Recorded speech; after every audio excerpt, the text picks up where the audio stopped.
Bem, pessoal, hoje nós vamos começar com a aula de equilíbrio térmico e calor.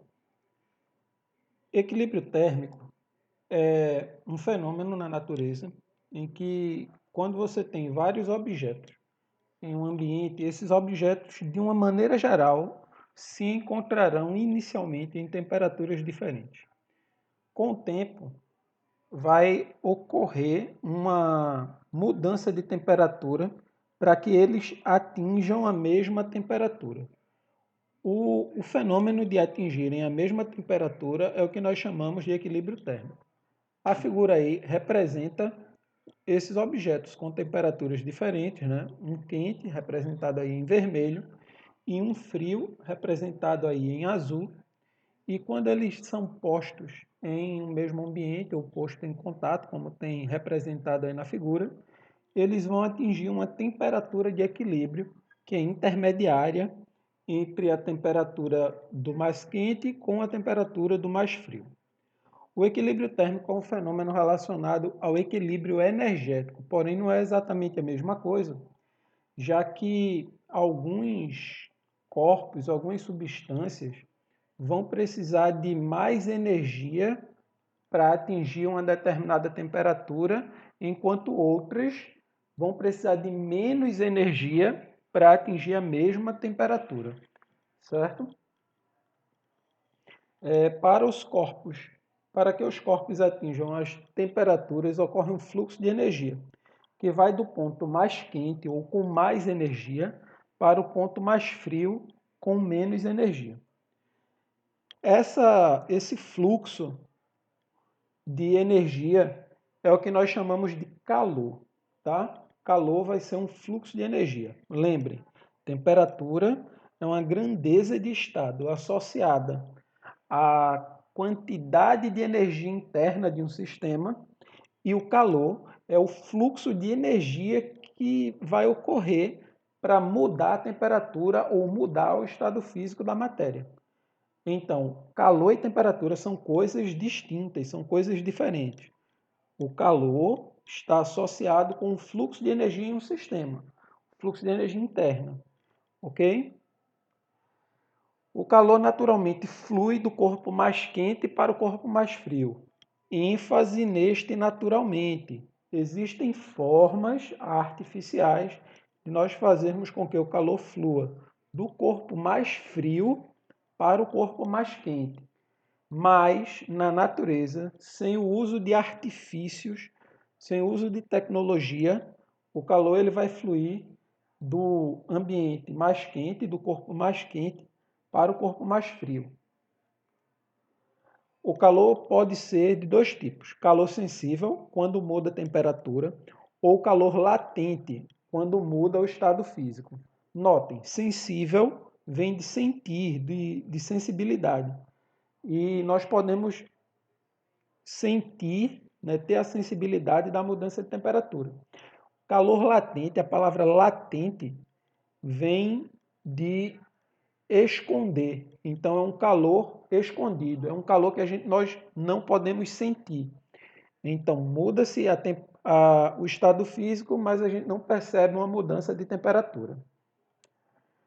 Existem três tipos de propagação de calor. O calor ele vai se propagar de três maneiras, certo?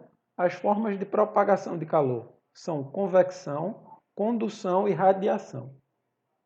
A radiação, o fluxo de energia é distribuído por meio de ondas eletromagnéticas, então não precisa de um meio material, não precisa de matéria, não precisa de estado físico para que essas ondas distribuam o calor. O fluxo de calor depende da potência radiada e da potência de absorção. Então, todos os corpos vão radiar temperatura e receber temperatura. A diferença entre a energia radiada e a energia absorvida pode aquecer ou resfriar um corpo nesse processo. As potências, tanto a potência radiada quanto a potência absorvida, dependem da temperatura em que o corpo está. A convecção ela é um fluxo de energia que é distribuído por meio do movimento da matéria em estado líquido ou gasoso. Nesse caso, você vai ter um fluxo de matéria. O próprio material ele se move dentro do sistema e esse movimento dentro do sistema vai fazer com que a energia se distribua no sistema. Em geral, você vai precisar de meios em que permitam essa movimentação, que é o caso da matéria no estado líquido, no estado gasoso, também no estado de plasma. Mas aí o plasma a gente não vai entrar nessa conversa ainda, deixar para explicar um pouco disso um pouquinho mais no futuro. A condução, o fluxo de energia é distribuído pela vibração dos átomos nos sólidos, tá? Como nós vimos quando falamos de temperatura, a energia interna do sistema ela vai se transformar em energia cinética vibracional dos corpos. Essa energia cinética vibracional ela vai vibrar os átomos na circunvizinhança. Quando um átomo vai colidir com outro, e vai perder um pouco de energia interna, fazendo com que todos equilibrem e cheguem à mesma velocidade, à mesma energia cinética vibracional interna. Dessa maneira, o fluxo de calor vai depender da quantidade de matéria, no caso da massa do corpo, né? E da condutividade térmica da matéria. Então, se você tem uma chapa metálica pequena, uma moeda, para aquecer, ele vai precisar de um fluxo de energia menor do que se você tiver uma chapa metálica de uma placa de sinalização, por exemplo, feito do mesmo material.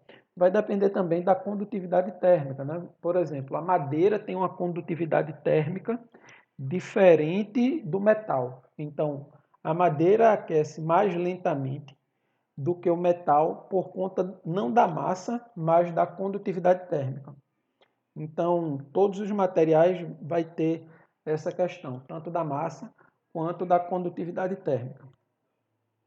O calor sensível, vamos falar agora dos tipos de calor. Né? O calor sensível ele vai ter como efeito a mudança de temperatura. É importante eu dizer que não existe diferença prática entre o calor sensível e o calor latente. A diferença são os seus efeitos. O calor é o mesmo, é um fluxo de energia. Esse fluxo de energia vai existir. O efeito dele é que nós vamos classificar em calor sensível e calor latente. Não existem calores distintos, mas existem fenômenos ligados ao calor. Esse fenômeno ligado ao calor, que nós chamamos de calor sensível, muda a temperatura, tem o efeito de mudar a temperatura. A mudança de temperatura, que a gente vai chamar de ΔT, depende do calor específico da matéria, que a gente vai chamar de C minúsculo, da massa da matéria, que a gente vai chamar de M, e da quantidade de calor Q. Notem, calor Q. O calor sensível é só um fenômeno, é só uma manifestação do calor. A fórmula para determinar essa quantidade de calor Q vai ser igual a M vezes C vezes ΔT. Uma outra coisa também que vale chamar a atenção é o que chamamos de capacidade térmica.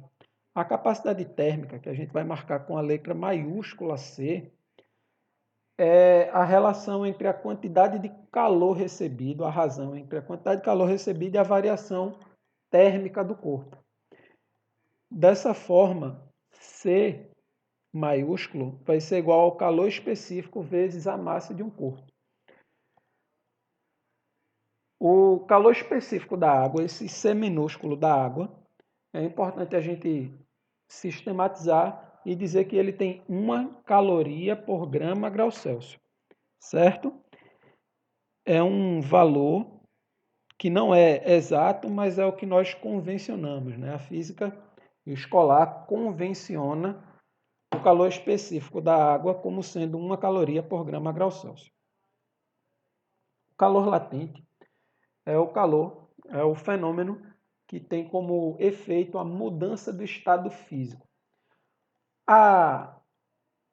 As substâncias, quando atingem a temperatura de mudança de fase, seja a mudança de fase do sólido para o líquido ou do líquido para o gasoso, eles não mudam de estado imediatamente. Eles continuam recebendo uma certa quantidade de energia antes de mudar de estado. Essa quantidade de energia que eles recebem é o calor latente, tá? A quantidade de calor que necessária para mudar a fase de um sistema na temperatura de mudança de fase vai depender da latência L e da massa M. No caso, o calor vai ser igual a M vezes L. O calor vai ser igual a massa vezes a latência. A latência de fusão, a fusão da água vai acontecer no 0 grau, certo? Quando o gelo a 0 grau recebe 80 calorias por cada grama, ele muda para a água a 0 grau. O calor de latência, a latência de ebulição da água, quando a água atinge 100 graus Celsius, ela recebe mais 540 calorias por cada grama de água, ela vai se transformar em vapor de água a 100 graus Celsius.